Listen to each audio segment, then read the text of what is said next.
Namaste, Namaste, and a very warm welcome to everyone. We are delighted to have you join us for today's session as part of the Gita Yogasana training series. Today's topic is From Strain to Strength Yoga in Sports Recovery. This session focuses not just on understanding recovery, but on applying Yogasana intelligently for healing, stability, and performance. A few quick guidelines. Please keep your microphones muted and feel free to share your questions in the chat box. It is my pleasure to introduce our esteemed speakers. Dr. G. Dayanati, a dedicated academician, researcher, and practitioner in the field of yoga therapy. He serves as an assistant professor at the School of Yoga Therapy, Institute of Salutogenesis and Complementary Medicine at Sri Balaji Vidyapith, Pondicherry. With over a decade of deep rooted experience in the Rishi culture Ashtanga Yoga tradition, he has been actively contributing to both teaching, therapeutic applications of yoga. His professional journey includes significant roles at renowned institutions such as A. Center, JIPMER, and Pondicherry University Community College. He is also a recognized Yoga Chikitsa Acharya by the Indian Yoga Association. He serves as the General Secretary of the Siddhabhumi Puducherry Yogasana Sports Association. Dr. Dayanati has received numerous Dynamic Yoga Award and the Best Karma Yogi Award, along with several competition accolades. Yoga Sadhaka Anandraj Bhavanani is the director of Gita and a student of sports and exercise sciences at Sri Ramachandra Institute of Higher Education and Research, Chennai. A black belt achiever, he combines discipline and dedication with a strong foundation in both yoga and fitness sciences, bringing a balanced perspective on health and performance. Ms. P. Bhuvaneshwari is a passionate yoga instructor with extensive experience across corporates, institutions, and healthcare settings. She is currently associated with the Heartfulness Meditation Center, Puducherry. She has worked on research in yoga therapy for pain and stress management. She holds an MSc in yoga therapy and is a gold medalist in her postgraduate diploma from School of Yoga Therapy ISCM. With years of teaching experience and recognition as a jury member in various yoga competitions, she continues to inspire individuals towards mindful living. I kindly invite Yogacharya Nilachal to further moderate the session. Thank you, Kritika, for introducing all the speakers of today's session. And let us begin with the Ganesh Gayatri and Guru Gayatri. Let us join together. Recording in progress.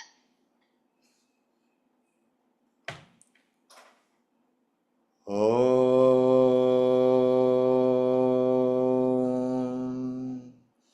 Tadganeshaya Vidmahe Vakratundaya Dhimahi Tanno Dantihi Prachodayate Om Om Tatparampariyaya Vidmahe Jnanalingeshwaraya Dhimahi Tanno Guruhu Prachodayate Om Om Yoga Maharshi Dr. Swami Geetanand Giri Guru Maharaj Ki Jai Om Pudvai Kalma Mani Pudvai Shakti Yogacharini Ammaji Meenakshi Devi Bhavanani Guru Mata Ki Jai Om Shri Guru Bhyo Namaha Hari Om. So namaste everyone and welcome to again another session here, and this is one of the unique session, and as we are running different kind of awareness program, and as you all know about Gitananda Integrative Therapies Academy, and under the lineage of Gitananda Yoga tradition and under the guidance of Dr. Ananda Balugi Bhavanani sir. So this whole thing came up into his existence, and as a part of Gita, we are trying to build awareness, therapy, education, and as a way of life with its in different aspects of yoga. And integrative therapies is one of the approach that we are trying to go through and bringing all the different modalities.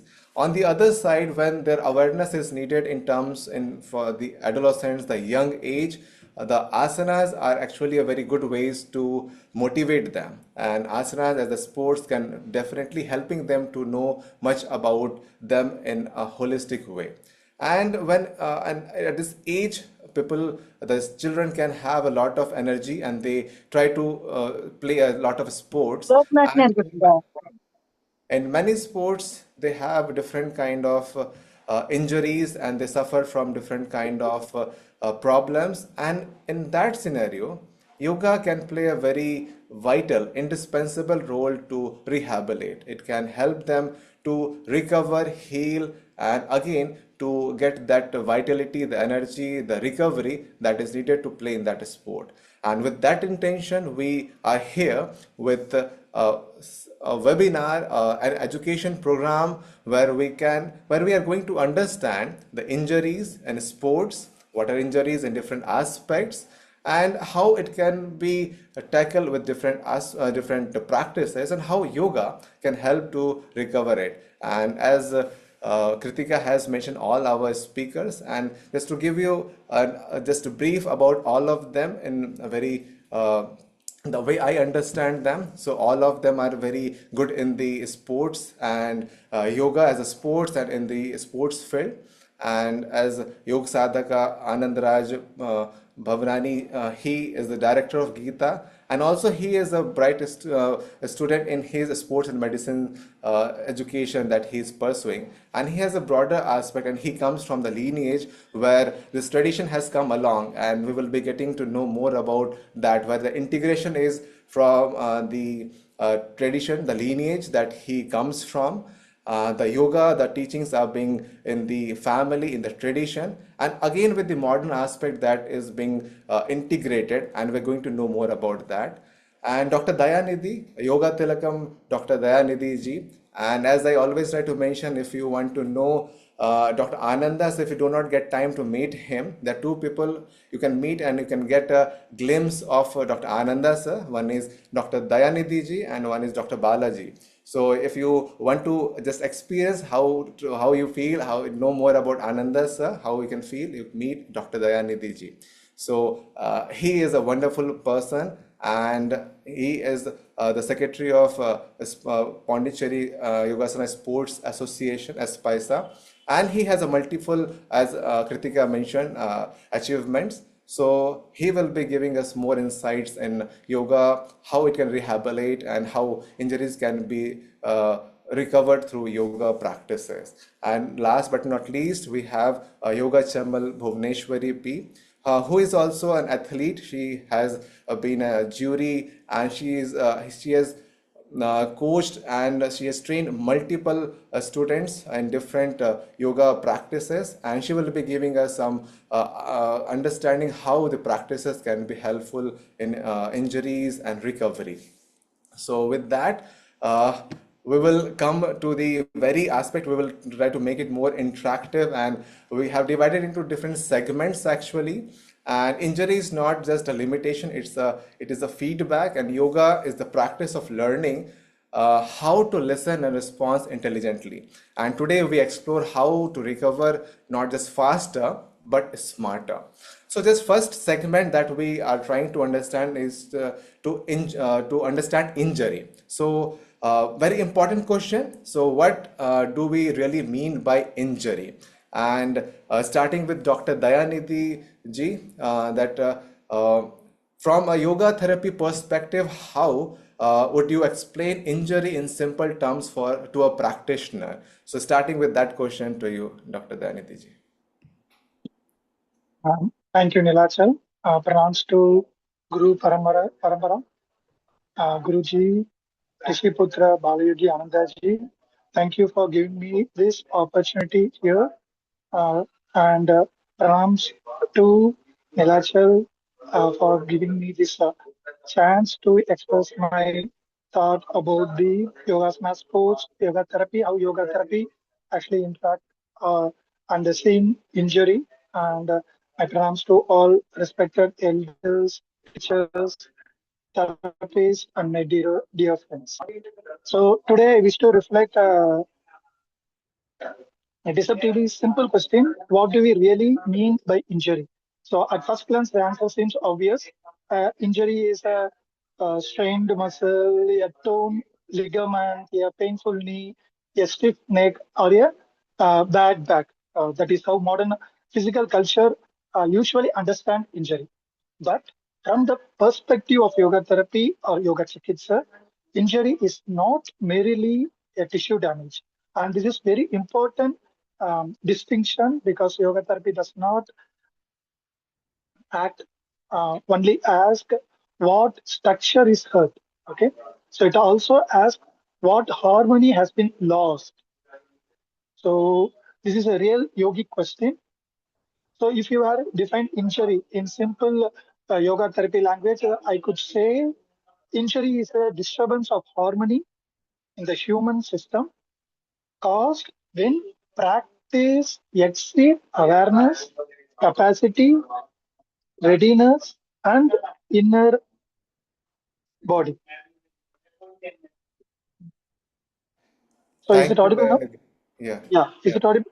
yeah, yeah. It is Yeah. audible. So Yeah, so in the so sorry, there is so in the yoga therapy, injury is not a damage, it is also disharmony. So at the disharmony we show itself in the body, breath, nervous system, mind, emotion, behavior, and even in one relationship to self. This is why yoga therapy always sees injury as a holistic way. So not as an isolated event, but as a manifestation of imbalance. So yoga therapy does not treat the part alone, it treats the person. So this is the biggest difference between a purely biomechanical yogic therapy view. In conversational thing, we may say the hamstring is injured. Okay, but the yoga therapist asked, why was the hamstring overloaded? Was the breath strained? Was the nervous system over aroused? Was the practitioner pushing from ego? Was the fear, comparison, or ambition? Was the person trying to perform rather than experience? So yoga therapy understand that injury, injured part is often not the whole problem. It is the place where the deeper imbalance has become visible. So that is very therapeutic way to understand injury. The body is not betrayed as the body is relieving themselves, relieving something. So in yoga therapy, injury is often a message, not just a mistake. So this is the key insight. And many practitioners think I got injured because I did something wrong. Okay. Sometimes yes, but often from the yoga therapy perspective, injury is not more accurately understood as a communication from the system that awareness has not keep pace with intensity. Okay, so the body says you are moving ahead, but I am not ready. The breath said you are controlling me, but uh, but not understanding me. The mind says you are practicing, but not in peace.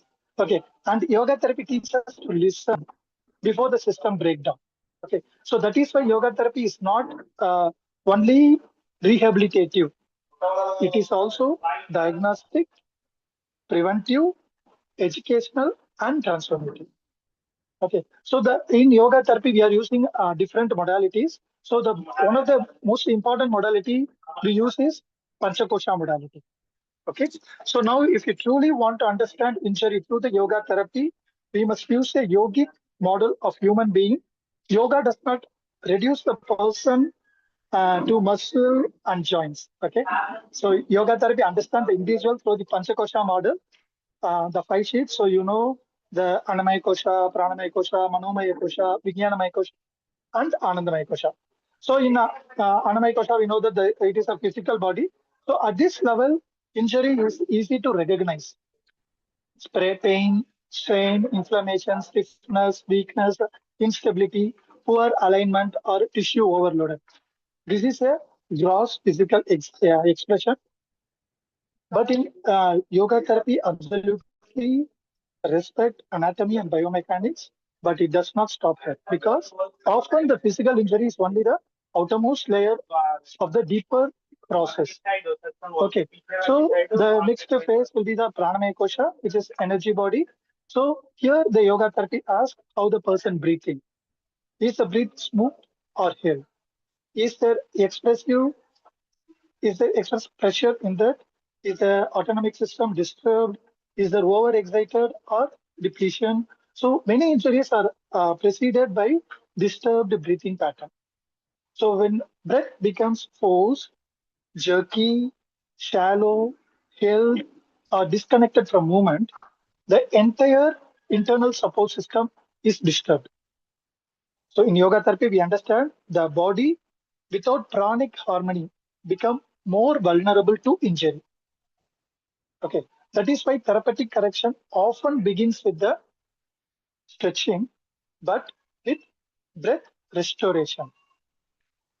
So in pranamaya kosha, the mental, emotional body, now we become actually now we came to be very important therapeutic truth. A large number of injuries are not simply physical events; they are psychophysical events because the mind enters every posture, and if the mind enters with fear, comparison, expectation, because we see this when we are doing yogasana competitions.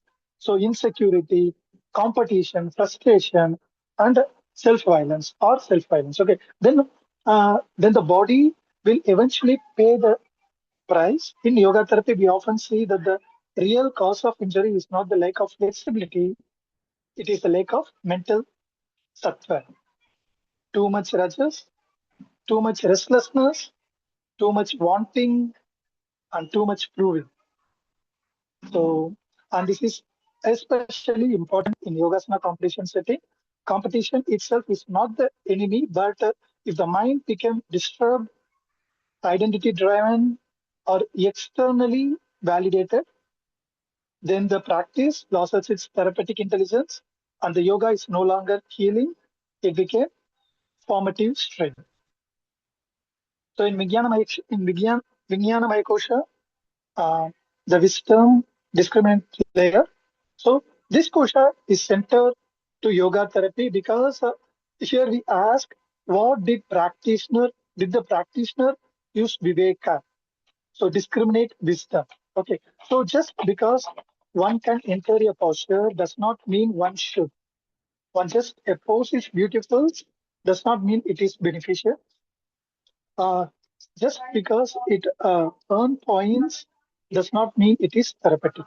So, and that is why yoga therapy discriminate in is medicine. So, injury often occurs when ambition overrides intelligence, imitation overrides individuality, and outer achievement override awareness. So, this is not just a physical error; it is a failure of wisdom. And yoga therapy is in many ways the restoration of that wisdom. And the last kosha, Annamaya kosha, the inner state of ease. Finally, the yoga as is the inner ease, is that sukha, is that integration happens. Because the real sign of a therapeutic practice is not how extreme the posture you lose. The real sign is whether the practitioner is becoming more centered, more balanced, more peace, and more whole. So, if practice repeatedly creates pain, agitation, frustration, fear, self criticism, then even it is advanced, it is not therapeutic. So, and there is a where yoga therapy differs so beautifully from performance culture. Yoga therapy asks, how far did you go? But did the practice brings you back to yourself? Okay, there is a real therapeutic question. Right. Now let us go into some concepts of yoga philosophy. So in Bhagavad Gita, we know that samatvam yoga uchyate. So this is the most therapeutic benefits of yoga because so far yoga therapy perspective, injury may be understood simply as a loss of samatvam becoming visible. Okay, so the balance between effort and ease, mobility and stability. discipline and compassion. So, aspiration and acceptance, body and breath, mind and awareness. So, when this balance is disturbed long enough, injury appears. So, sometimes in the body, sometimes the mind, sometimes both. So, yoga therapy is not merely about fixing pain, it is about restoring samatvam. So, that's the real therapy. And in Patanjali uh, Yoga Sutra, we have the concept of kleshas. So how the kleshas and yoga therapy we can bring together. So yoga therapy also gives a profound psychological framework through the kleshas. Many injuries are rooted in these afflictions of avidya, ignorance. So I can do it. So it must be good for me. So they just do what whether they don't know whether what they are doing, so just take up doing. So and Asmita, I I am my performance. That's a egocentric. So they will do this concept. I'm just talking more about the competition side and the injury. So in competition side, if you see that they are performing means they want to show. That is a ego identification. So I just want to show the performance. So they don't worry about whether they real yoga asana or real yoga techniques, how they are using. Okay. And raga attachment. I need this pose. I want more depth. And dvesha aversion. I don't want modification. I don't do step back. Okay. And abhinivesha fear. So if I stop, I will lose my level. So I won't get the medals. So they will keep on pushing. Now, please note there are more merely uh, philosophical ideas. These are daily clinical realities in yoga therapy. Daya sir, yeah, thank you so much for that, And then bringing the points. And I will conclude. get back to you again with that. Yeah. Thank you for bringing that the salutogenic approach, like the perspective that we all needed. And that is a very broader point where we mostly lack. It is mostly the physical muscle injury and all, and we blame that it is like the because of this and that. Definitely there are a lot of other aspects that are actually responsible for any injury. And to get another perspective from sports science, how is that injury is defined and understood? Anand Raj, he has like all these sports he plays, and he can give us a better perspective in that. And I would like to invite Anand Rajya here to speak more about the injury, where you can just give us an idea from a sports science perspective. How is injury defined and understood? So injury, the sports science perspective, is basically damage or destruction to the muscles, tendons, ligaments, or bones during any like physical sporting activity or something. So these injuries do not only occur during sporting activities but also in day-to-day life. So like basic injuries, let's say the ligament in the knees. So it's not like you have to run fast and suddenly you stop and get your ligaments injured or anything. It can even be when you're getting down the stairs, climbing down the stairs and you slip. That time also you can get the injury. So it's not only sporting, but according to the sports science background and according to them, it's in the sports activities. And also, the injury doesn't mean that you are weak. Please make sure that you do not think that you're weak when you get injured. It's just that it's a chance for you to rebuild. So now you know which part you need to focus on. Need you know that you need to work on it and build it so that next time you're stronger. So it doesn't mean you're weak and you got injured because it was weak. It's that now you have detected that the part of the body is it needs to be rebuilt again. So you just have to rebuild it and you should be strong. And people mostly go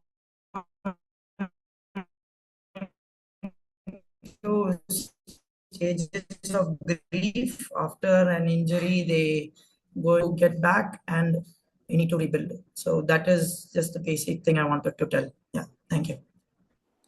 Thank you, Anandraj. And again, a positive perspective, like what we are lacking and what part of our body is needed to be given attention. So very beautifully pointed out, Anandraj. Thank you for that. And now, just to give with Bhuvaneshwari, I just want to ask you related to the your experience about the injuries that you have noticed during your experiences of teaching and training these students. So, how you define injuries in that perspective? Your experience you can share, please, Bhuvaneshwari.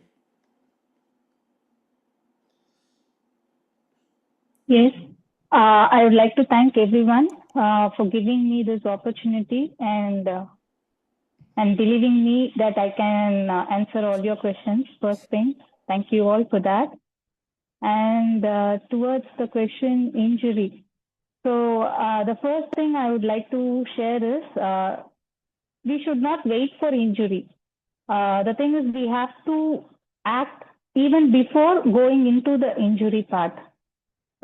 So to go with, even if it is a simple asana, the first thing is we have to keep in mind both the students' physical and mental thoughts, how they are to move into that posture. So when they go into the competition, the first thing they'll judge is how well they go into the posture and how well they come out of that posture, and in between, how well and beautifully they hold with all strength, stability, and a pleasant face. All these things are considered while a person is holding the posture. So injury starts when there is instability in going into the posture and coming out of the posture. The second thing is their breathing patterns, with which we can easily identify the person is not holding the posture in a proper way. It is a breathing indicator. Even if the person does show in his, we can easily identify that with this breathing pattern, we can easily identify the person is not holding his posture in a safe or a proper manner. When his breath breaks, or is doing a rapid breathing, or he's just holding the posture for a longer time when throughout the posture. This may lead to injury. For example, if a person is doing chakrasana, for example, and if he goes all of a sudden from standing position without any proper practice and holds his entire body weight into his hands, here the strain occurs and his lower back gets hurt, and if he is not breathing properly, and there starts the injury, where the first phase of injury occurs. Next is the movement. How well he is holding the posture. For example, the same chakrasana, his arms, his legs, where he is holding his body weight matters. With that, if he is not holding it in a proper way, or a jerky motion occurs, there the injury starts. So we can correct all this before he goes into the injury part. You can make them to rest, relax, advise them what has to be done, what is the proper procedure to go into the chakrasana. For example, even before starting into chakrasana, he can hold Sedubandha asana as far as he can, the best Sedubandha asana, and then he can go to chakrasana from the lying down posture, and then from the standing posture, the main proper chakrasana. All these things can be given step-by-step process, slow rhythmic practice, and the proper guided practice can make the person to hold the posture with properly without going into the phase of injury. And the person has to hold the pose with all his mind, as Dayanidhi sir said, all his koshas. He has to feel it with his Annamaya, Pranamaya, Manomaya, and he has to have that mental ability that he can hold this posture for a long time with Sthira and Sugam to make the asana a perfect pose. So all this will make the person to save him from injury. Um, that's all I can. Thank you, So Bhuvaneshwari. this will help them. Yeah. And just to let you know that all the panelists and also the moderator that you can see, Kritika, she is also a national player. And just can you briefly give an understanding of the injury as well?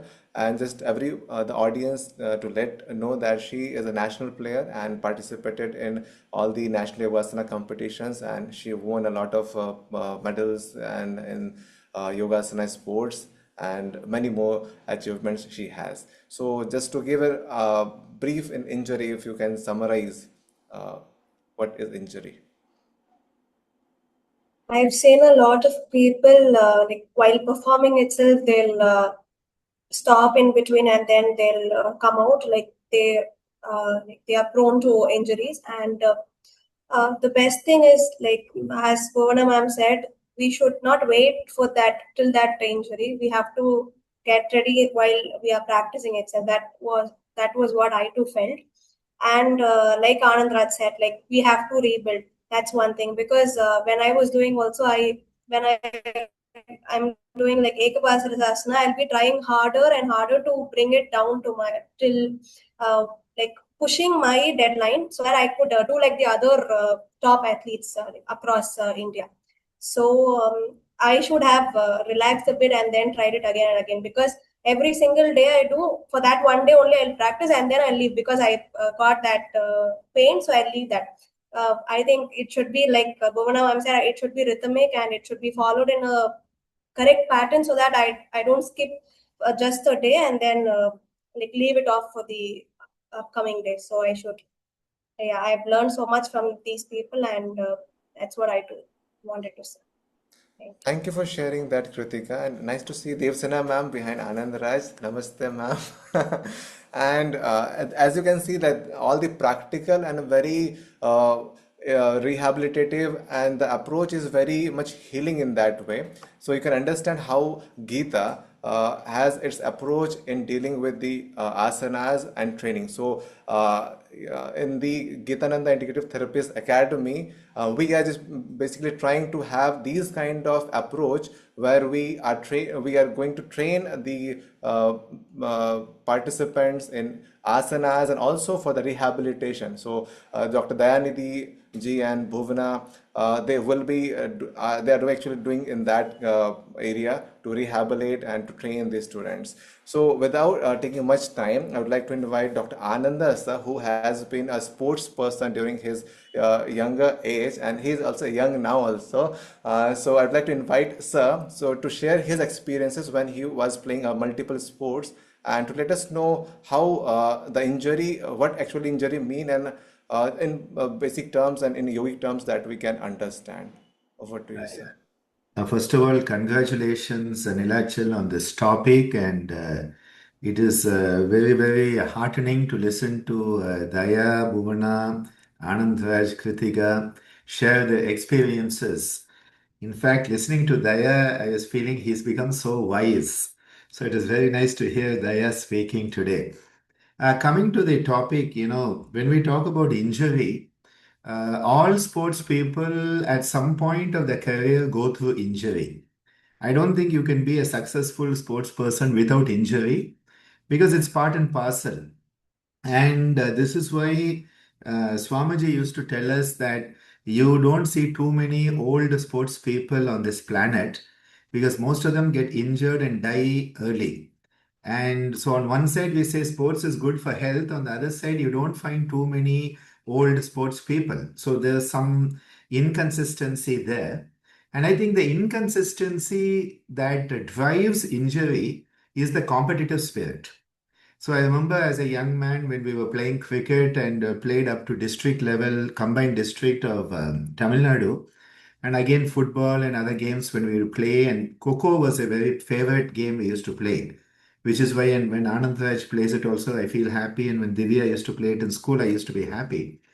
But definitely you'll end up with lot of minor and major injuries because that is part of being in that ecosystem. When you are in the sports ecosystem, you will get injured, you accept it. So there the point is, how do you prevent it? The most important one is awareness. So I think in yoga, what we can give sports people, and especially as yogasana becomes a sporting activity for the youth, we need to make sure that awareness is developed in the young people. What is my capacity? How much can I stretch without damaging myself? And what are the danger signals where I need to take a step back?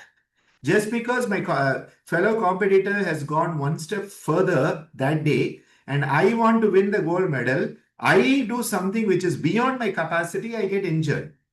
So that awareness has to be developed in the young people. Second thing is adequate diet, adequate hydration, adequate rest. Because without rest, people who are going on to the sporting activity, they are already pushing themselves into the sympathetic overdrive and will have injury.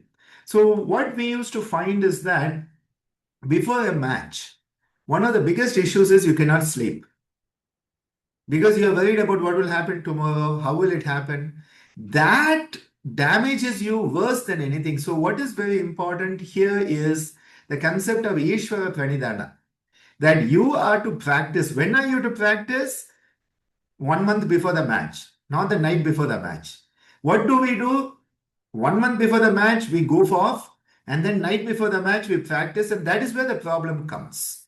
So, as we are moving from amateur sports people into professional sports people, they pay a lot of attention to off season training.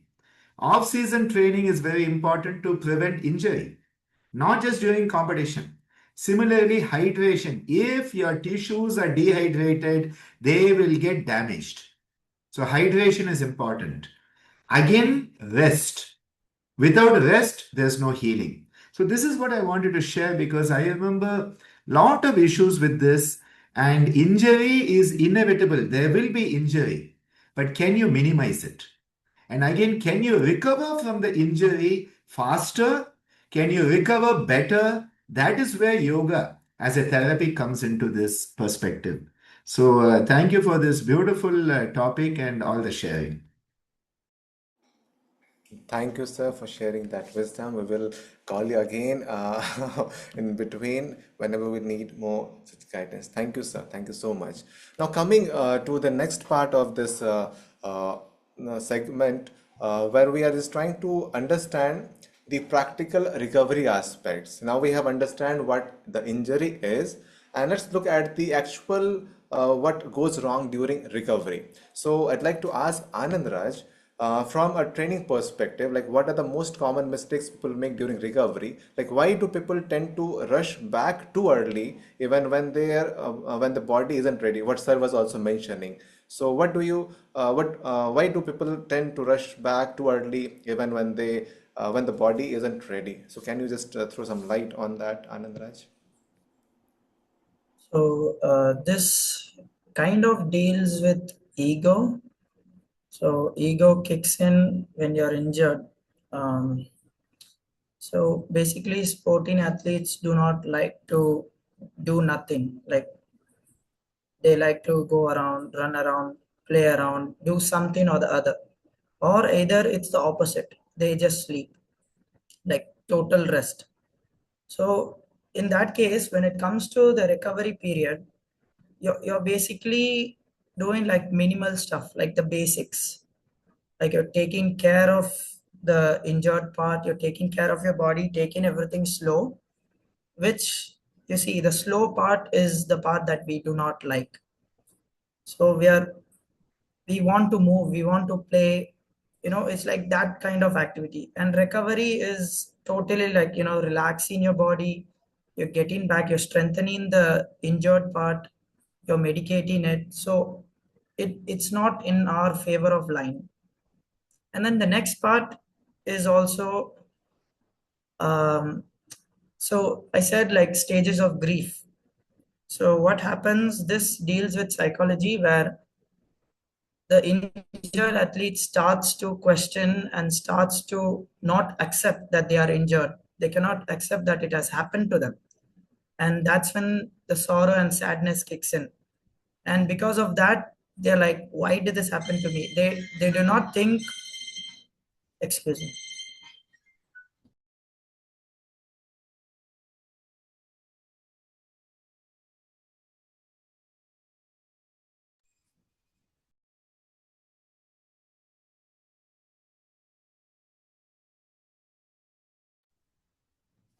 So instead of how to get back properly, how to rebuild and re-strengthen themselves, they start asking unnecessary questions of why did it happen to me, how did it happen to me, and why is it only me?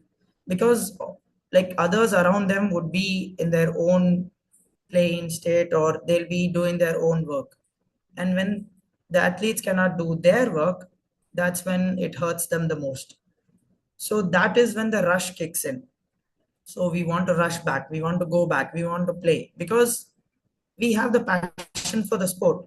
But then it's like you want to do it even though you're injured. You don't care because you love it that much.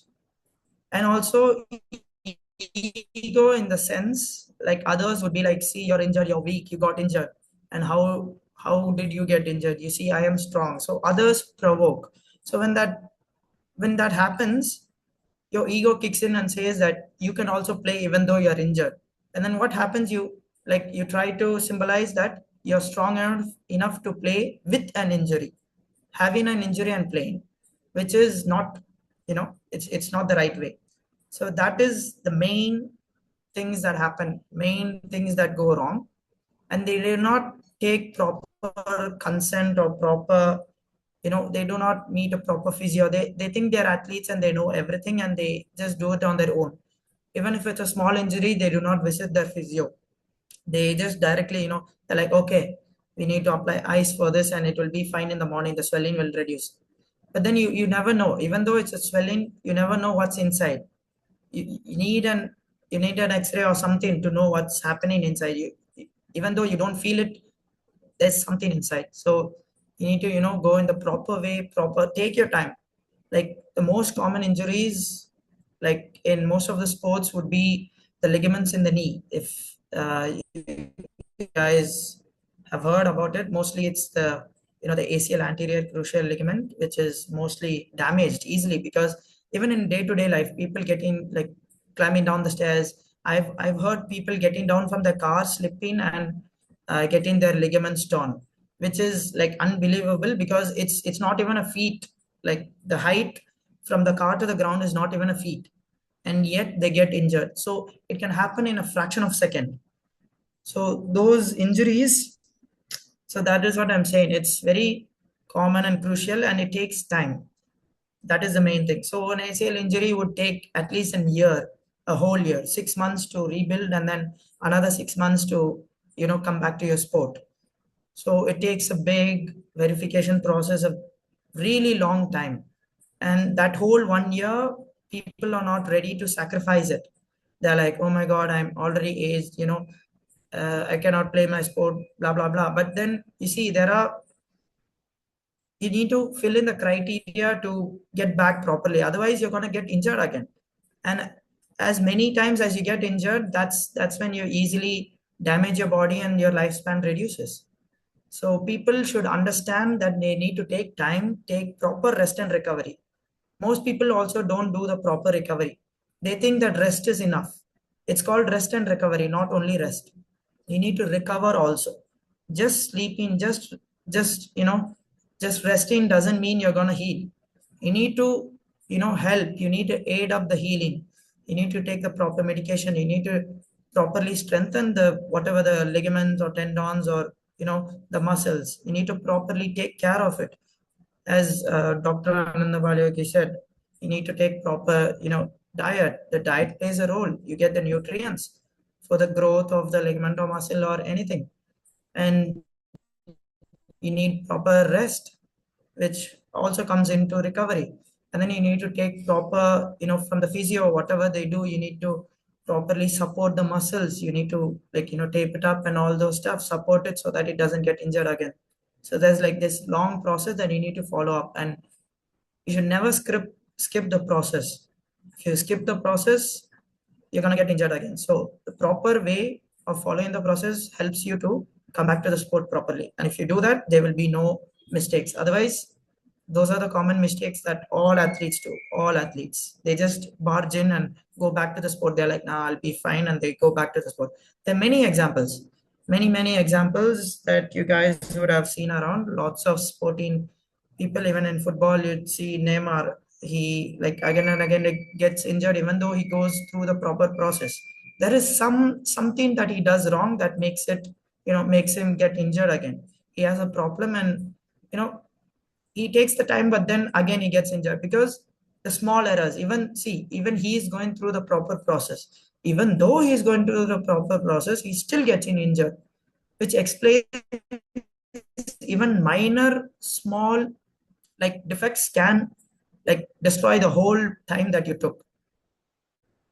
So people and athletes need to really take proper control, and they should stay strong during the.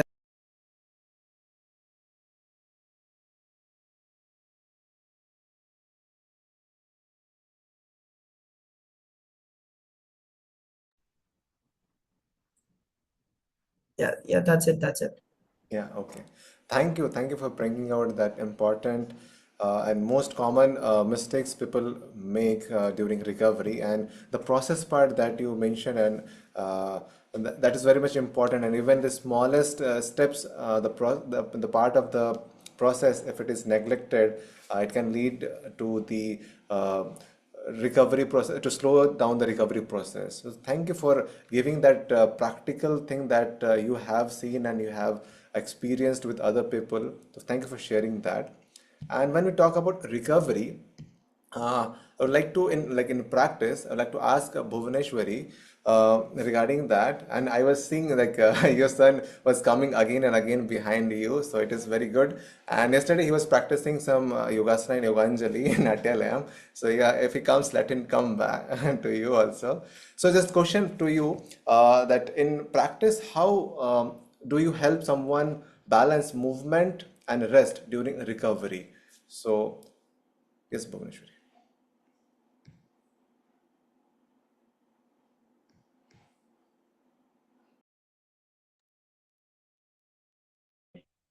So, in practice, recovery is more important as a yoga competitor. The thing is how well you have recovered to do that again. That is more important. The thing is, you are falling down from a hand balance, for example, you take it. For the first time, you're falling down, and the first time you did the asana very well, you had a good practice, you had a good arm strength, and you did it. And one day you fall down from a hand balance and you got injured. It is not that you got physical injury. The injury is getting stored in all your mental aspect also. So recovering is not just physical. Your hand is now well and you did all hand strengthening movements. Your hand is completely recovered and you're going into the pose. The thing is, have you recovered mentally also to go into the pose? Because when you do the asana again, for example, in competition also, when a person falls down from an asana, he gets a second chance. In between that second chance going into that posture, how is this mental health is? That is more important. Has he gained the full strength to do it again with full confidence? That is more important to get a second chance and do that asana for the second time perfectly. So with injury, if you are recovering, have you recovered 100% mentally, physically as well? That is more important. It's not about just managing the physical body, but restoring their entire system. That is more important as I feel. It is also that are you going into the posture without any all your traumas? That if I may fall, I have fallen down while doing this posture earlier. Have you taken that thing out of your memory and then you're going into that posture. That is what recovery is about. I don't say you should not take rest. Resting is more important. You have to sit. So I also like to share that when we are doing practices when we are kids, Dr. Sir or Ammaji or Daya Sir or Balaji Sir, whoever used to take class for us, they will be guiding us like when we do a single asana, for example, say Vrikshasana, we do right, we do left, and then we give 1 minute of rest. We have to stand straight in Samasthiti Asana, close your eyes and observe what you did. That is more important part, even if you are not didn't do that Vrikshasana properly also. If you do that 1 minute of observing how you did, that will make you more perfect when you do it for the second time. That rest, that observing. So when you are recovering in your recovery phase, you have to sit quietly and observe your body. Your body is your soul. This is your temple. So is your temple good, completely recovered? Are you feeling safe to go into the asana or posture again into the same asana? So this allows your nervous system to recover and it will give you a full 360-degree support to perform the same asana again and again with full strength and confidence. So there's not just recovering physically, mentally. So be 100% happy to go into that resting phase. So as a competitor, don't put yourself so down that I didn't do well, I didn't win, I didn't give my best. All my friends have passed. They are going to the next level, going to the next part of the competition. It's not like that. When you are resting, it will teach you more better. Mentally and physically, you learn about your own self. What is your strength? What is your stability? How well you can do? How much you can improve? Maybe after a rest, you can come out even more better. So make that resting phase in a more positive way. Approach it in a more positive way to even more better. So not all bad thing or whatever it is, nothing to go down when then you're going to rest. So resting is you're preparing it mentally. So mentally you can work to get even more success. So that's all. Thank you, Bhuvna, for bringing out that relaxation part, and it is very much important. So we are seeing like restoring the entire system is very much important, and knowing what mistakes we're doing, having the patience, and following the process step by step with patience, and restoring the system, rehabilitation or the relaxation is very much important during the whole practice that we do. The jatis, the warm-ups and all those things are always important in not in only in the yogasana practice but also the sports that we play, the whatever the competition we are competing in, which we have to practice this relaxation after everything, every practice that we do. So recovery is not just about doing more or less, it is about doing the right thing at the right time. So thank you for bringing that out. And from here we come to the third. Nilachal, Yes, sir. Nilachal, I was actually really enjoying Bhuvana's sharing. It was very beautiful. And I just wanted to point two things here. One is the optimal functionality. So it is said that with a bowstring, the bowstring should be as tight as required, not too tight and not too loose. That not too tight, you will overshoot the target. Too loose, the arrow will hit your toes. And that is why it is important to have that optimal functionality. And I think that is what Bhuvana was hinting at in her description. And the second thing is, I think it was Abraham Lincoln who made the statement that if I had 6 hours to cut down a tree, I would spend 5 hours sharpening my axe before I cut down the tree. I think, you know, this preparation part is often neglected, especially as we hurry into the external aspect. So I think this going back into yourself, analyzing yourself, preparing yourself brings out the best in you when you do the next time. So I am really enjoying this discussion. Really wonderful to hear each of you bring it out. And I liked Anand Raj's starting off on that aspect of the denial.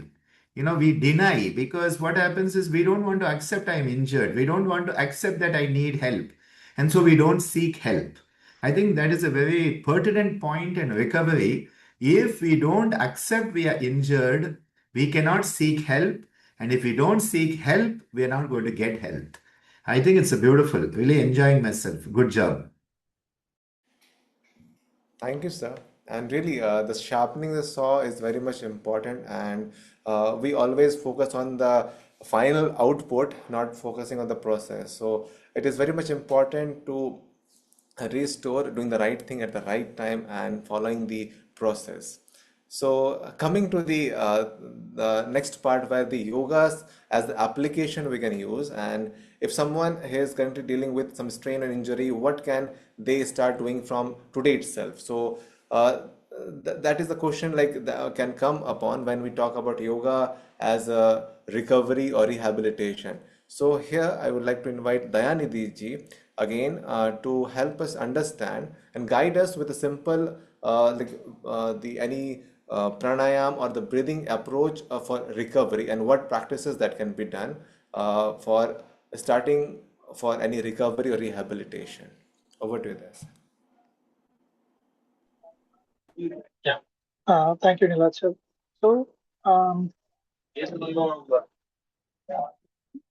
the recovery part, so if any people got injured, so the main thing that cause maybe the awareness part, which is the starting. So sometimes maybe if you see in the yogasana competition, because I am in that field, so I can able to see where the um, problem starts. That is they want to do practice regularly. They are seeing the competitors. They are seeing if Kritika went to the national events, they see other state players how they are performing. So we need to do that maximum. We need to do that extraordinary level. So we need to keep on pushing ourselves. And if you come to the state of sport event, so we don't have any other go to come back. So we need to push ourselves, do ourselves. But the one thing we should not forget is the awareness part. So in our tradition, we have the very strong definition from our Guru, Swami Gitananda Giri Guru Maharaj. So awareness. So yoga is fourfold: awareness of body, awareness of mind, awareness of emotion, and awareness of how aware we are, and Ammaji added to it awareness of how unaware we are. So this awareness part is the one of the key term. So Ananda sir is also told aware about this awareness part.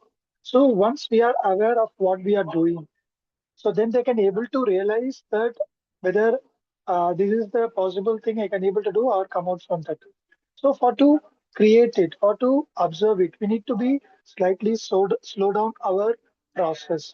So that means we should not um, keep on looking outward.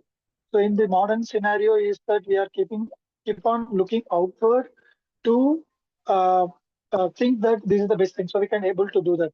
So we need to slow down so that we can able to see what we are really and what we our capacity and how we can improve our capacity in a regular rhythmic way. So then this is also in our Gita the tradition 3R.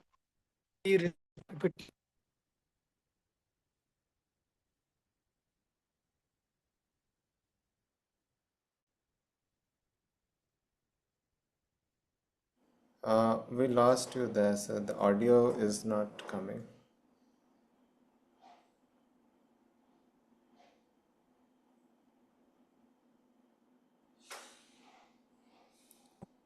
Sorry.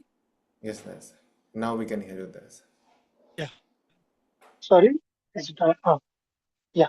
So the few practices which is really helpful which is first thing is the Sukha Pranayama. So when we slow down our breath, we can slow down our thoughts so that we can able to think what we are going to do now. That real time scenario we will get so that we can able to do we can able to analyze what we are. So Anand Raj also said when we are a sports competitor, sports when we are in the sports, if we get injured, we are unaware of what we are actually have done. We always look around others are doing, so we can also do. And Bona is really said that when we are doing different asanas in our tradition. So after each asana, we need to always think about balance. We always think about to be relaxed, and we need to think what we are doing. We just visualize. So where the pressure we give, all those things. But when we are really doing for competition's sake, we will not think all those things. We are only keep on pushing, pushing, pushing, so that we need to get more points than them. So we will not compare.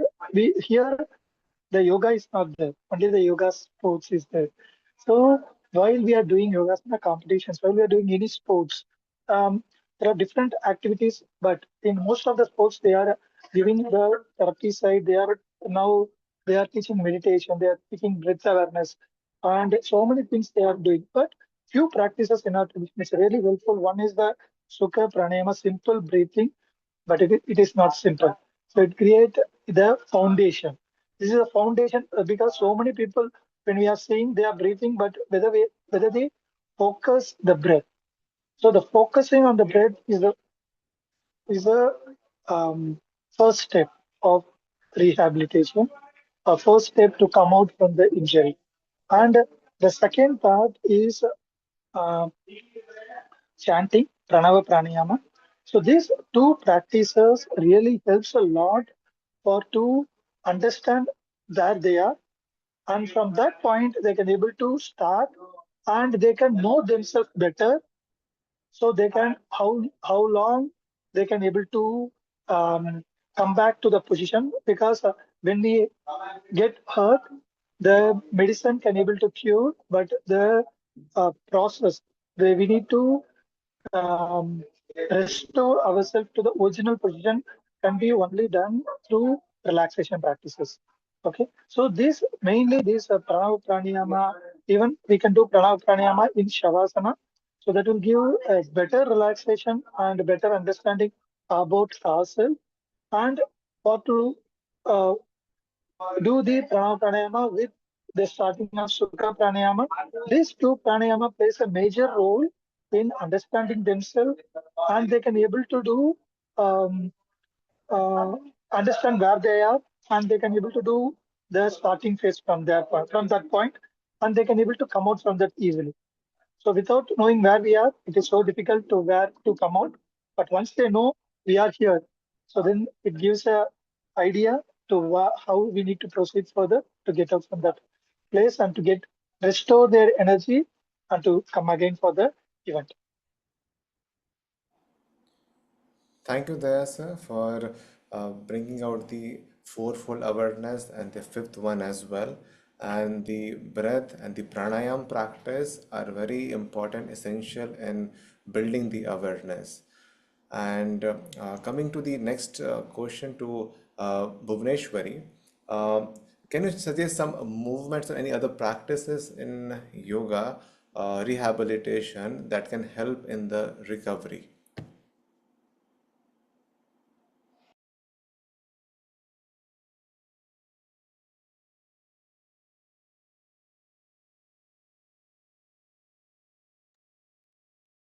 Yes. One safe posture is I they can sit in Sugasana. The best thing is, as Amadi used to say as in Yoganjali Natyalam, like sit straight, be quiet and listen. So just sit straight if possible, be quiet and listen to your own body. Just in Sugasana is possible for you immediately after your injury. So the body is your temple, as Swamiji used to say. So how well you listen to your body in that resting phase in any asana, maybe Sukhasana or Vajrasana if possible. That is the best. And and then the next thing is grounding, as Dr. Sir used to say, grounding. When you are recovering, put yourself on the ground. So when you are recovering, start from the scratch. You are new to something. So starting from the scratch will help you to do even more better. Maybe from one you have walked to 10th point, for example.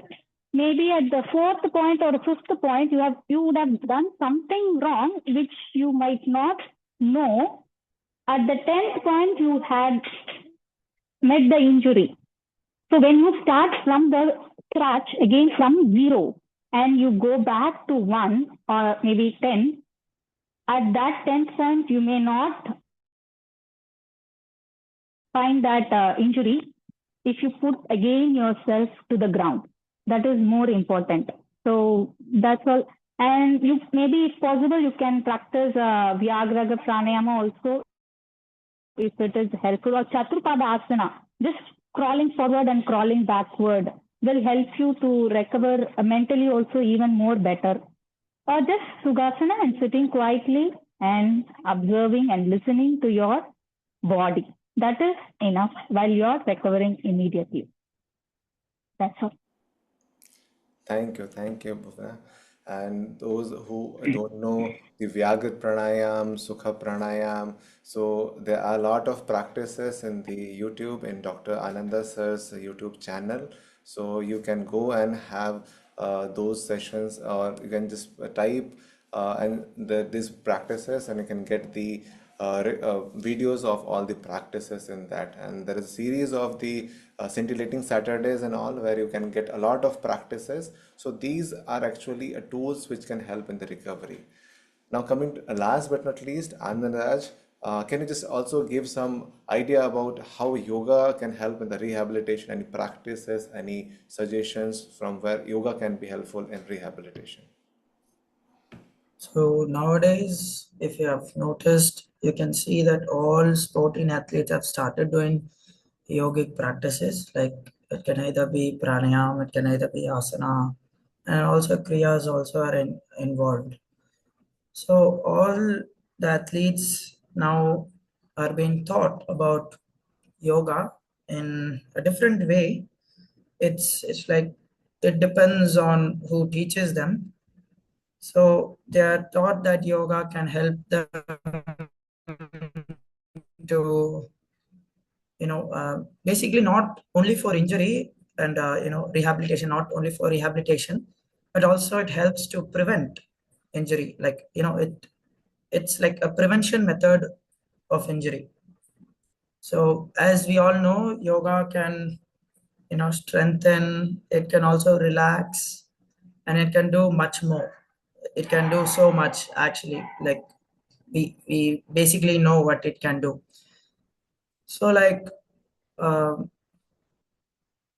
so these pranayam practices can help you to like delay fatigue and stuff when you're in your sport, because even fatigue can lead you to injury. Like fatigue of the muscles or even the lungs can lead you to injury easily.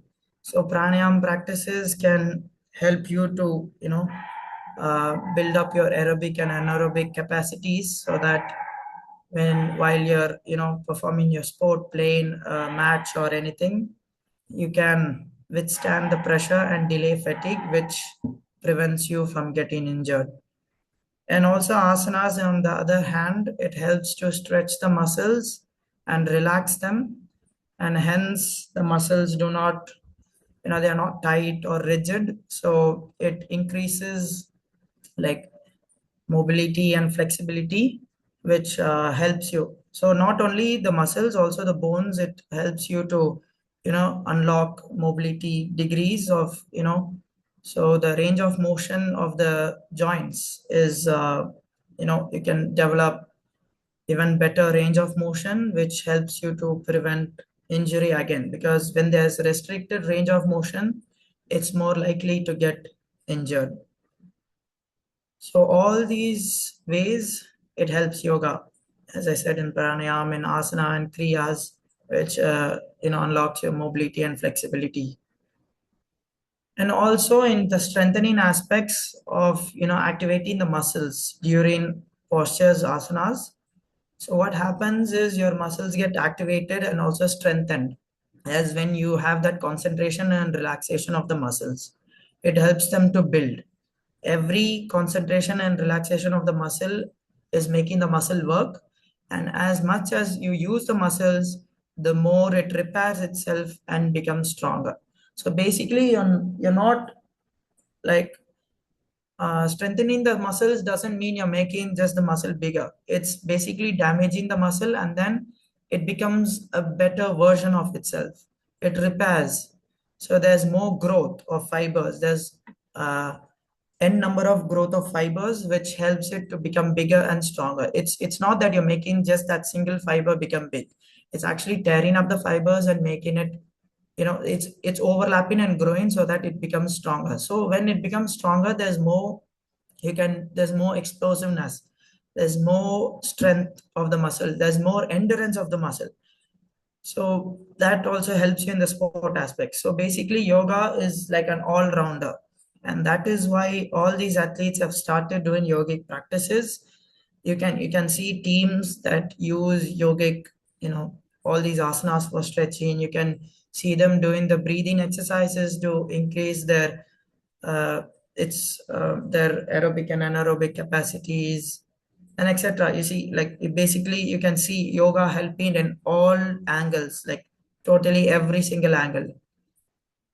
So that's just what it is. Yoga is basically aiding in every situation.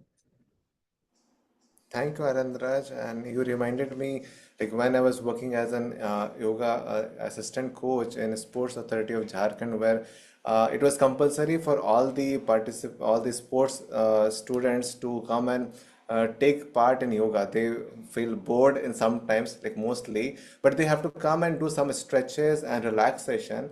So it was in that relaxation part that yoga is compulsory for all these sports. So they used to come and do the relaxation, and that is the only time when they can come and have the time to relax, lie down, or just to sit quietly and breathe and to relax in that way. So thanks for reminding that, and it is very much important in each and every sports. And I can see Dev Sena ma'am, and it can be possible without having some words from you also. You can also like throw some light on yogic principles in the sports, if you can say something about that, ma'am. Namaste, everyone. Again, nice to see you all, to be with you all. Always very pleasure. And yes, and the yoga class, we always find people, I mean, the kids not only falling off from the hand balance. Of course, I have seen the girls, even in the Pada Angushasana, we are just stretching down, forward, bend, catching the big toe. And even from the Pada Angushasana, the girls, sometimes they are falling off. So I used to wonder, how can you fall off only from the Pada Angusha also? But it happens, yes, with the kids. We are there very small, and even though with the adults, sometimes, yes, we think simply when you are doing the kriyas, even when you are coming up on the toes and to the heels, we losing the balance. It's not that we are doing the ballet on top of the big toe, but still we are falling off, and we are losing the balance. Yes, as Amaji says, the first of all, the as Swamiji start the awareness of body, but still, even before that, how unaware we are. That really we need to work a lot. Nowadays, people they just simply stand on the way. People when they're crossing, they don't even think they need the way to move. I mean the place to go cross. So it's really helping in the yoga class. Sometimes even doctor when he's working with the kids, he'll be showing them even how to fall off when they're going to the difficult asanas. So he'll be showing them how to fall off before they get to the position even actually. So like all the preparation, we make them to do all the kriyas before going to the asanas, and like Amaji class, always she makes sure, she always remind, always think what you're doing, think or what you're doing, always heard often. What will they say? I heard some other voice. So just when you are going in the line, like making the awareness, even simply when Amaji will be remaining, just simply don't think we are just simply lifting the hands and bringing down, move with breath, even though simply you are doing the lifting the hands and bringing. So just like that, making them awareness of what they are doing. So always Amaji says, make them to tell, don't think that you have told them more than 3 times or even 300 times. They're not going to remember, or they may not heard before. So even though Amaji repeated more than 100 times with us, but she never heard, she never felt tired, or she never showed in the face. She never, felt even like that. She was keep on repeating everything in every class. I don't know how many hundreds of times or how many thousands of times she repeated with all of them to remain. So as Amaj says, remember yourself to remember. So just like that, we need to just make the people aware, and so it will be helping for them. So even just simply lifting the hand, sometimes we'll be asking them lifting the hand and checking ourselves both the side. But sometimes we just ask them, okay, lift the hands with the closed eyes, and after that you check whether it's in the line. Just like our King Arjuna, he used to practice the bow and all in the darkness. Without seeing the light, having the light, he practiced. Even with the left, he can go as you're doing right and left, because that's why he called Villuk Vijayan, we say for Arjuna. So whenever we think the bow, even sometime before think about the Ramnami, we just had the Ramanavami puja celebration. But still, equally, we just think again, King Arjuna always for the bow means. So, like how he practiced, like even in the darkness without seeing. So, just like that, slowly, the awareness we are developing with them in all the practices, with all the small things from the beginning, so that they are aware. And even though when they fall off, the body knows where to balance, how to fall off, where you are not going flat just like that.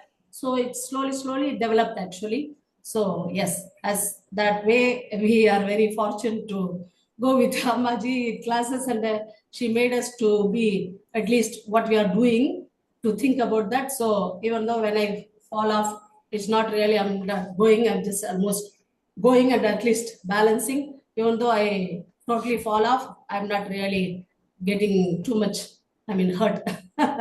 Yes, thank you. Thank you so much for these words, ma'am. And coming to the concluding part, and I would like all the experts that we have today in this panel to give the concluding remarks or say something about the yoga injury and rehabilitation. So starting with the Daya sir, in 1 minute, what can you conclude in these all dimensions? Daya sir.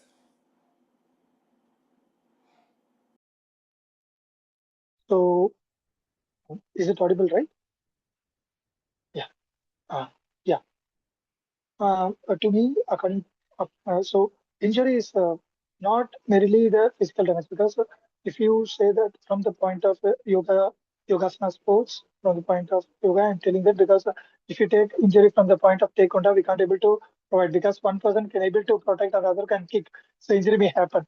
But in the point of yogasana sports, the injury may it is a disturbance of harmony between the body, breath, mind, and emotion. Sorry, I'm just also so some and erasing when we are aware, when we are ready, and when our balance is lost, then we can't able to um, protect us from the injury. So the thing we need to aware from the point of yogasana competition is we need to be aware of our body, we need to be aware of breath, mind, attitude, awareness, and the wisdom.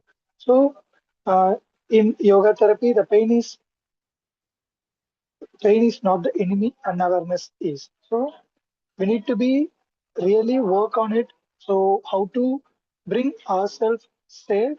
So, we need to be aware, so that once we create awareness, we can able to analyze what we are going with us, so we can able to safeguard from the injury part.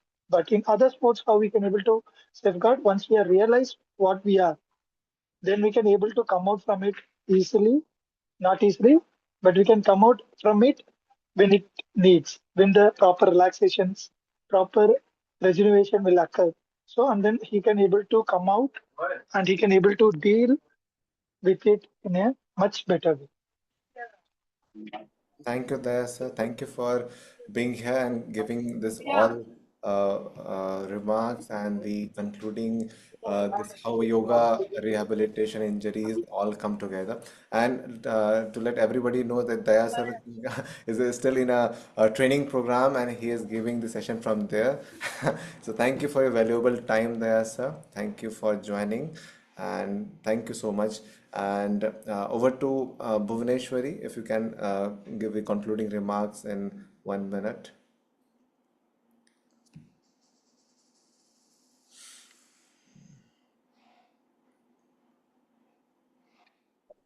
Yes. Can you hear me? Yes, Yes. yes.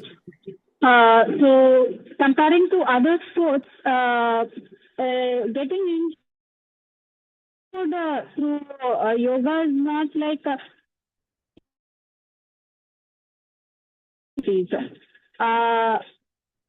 being a sports, getting injured through yoga postures. It's like you recover it in a more broader perspective, which is not maybe not there in other sports. Physical recovery. It's not yoga is not just a competition actually. It is a way of life. So with this way of life, you are making a part of which is asana into a competition, and you are getting injured through doing some difficult asanas.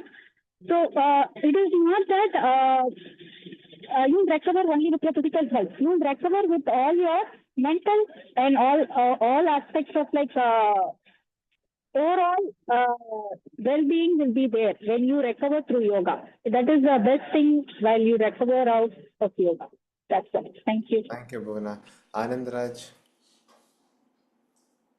yes. In 1 minute, can this conclude all the three dimensions, please? So basically, as I said, keep in mind that you can, prevent injury, and also even if you get injury, rebuild. Don't stay down. Learn from it and come back stronger. Basically, raising from the ashes like a phoenix. So you're not done yet. You have to come back. You have to rebuild, and that's a way of learning. So when you get injured the next time, you know that you know what to do and all, and you know that you're not going to get injured again, as you've already experienced it once.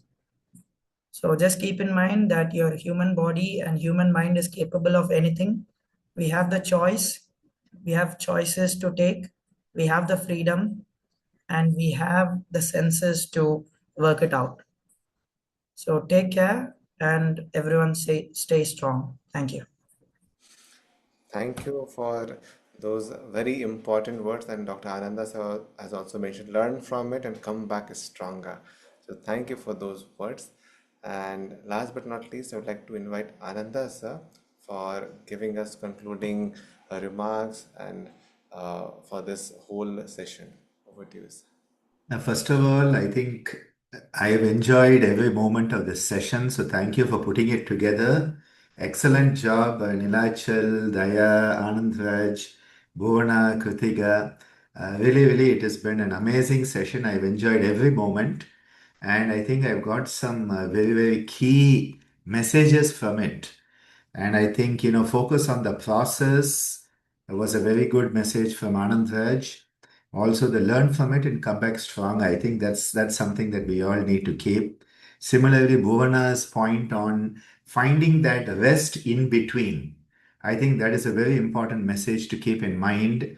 And once again, I think I have been very, very happy to see the wisdom coming through Dayanidhi today. Very beautiful wisdom was shared from Daya today, and very calm, composed, and clear wisdom, which is showing the growth that makes me so happy. And just the way this whole event came together. And again, Nilachal, just so proud of you as our CEO of Geeta for taking it forward and making sure that so many of us can come together and learn together. I think that's what's most important. The rest of it will come on its own. So thank you so much for this wonderful event and congratulations, everyone. Thank you, sir. And as the recovery is not a break from progress, it is a progress actually. So we need the recovery, rehabilitation, relaxation, and all. So yoga help us to build awareness, and awareness is the true strength that we all need to have. This is the key message that also I understood that needed to be included. And for the next part, I would like to invite Kritika to take over. Thank you, Nilachal. Thank you to all the speakers and moderators, and especially all the participants who made this session truly wonderful. We hope this session helps you approach practice with awareness and safety. Thank you and namaste. So we'll conclude with the Shanti Mantra. And again, just have you seen, you have seen all the our experts, and they are actually the teachers and training in the Geetananda Integrative Therapies Academy. And we're training there and giving training to the new the students in different asanas also, and rehabilitation is also part of that. So that is what it is building upon under the guidance of Dr. Ananda sir. So this is what we are, you have seen a glimpse of that. So it is a building process. So you all are invited to Gita sometime there. So it is in the process. So we'll conclude with the Shanti mantra. Om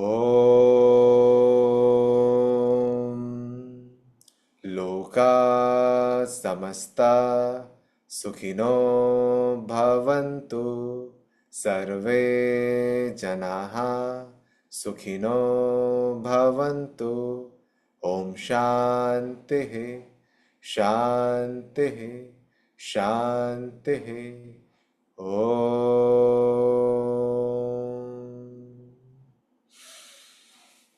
Thank you again for joining. Namaste. See you again. Namaste and pranam.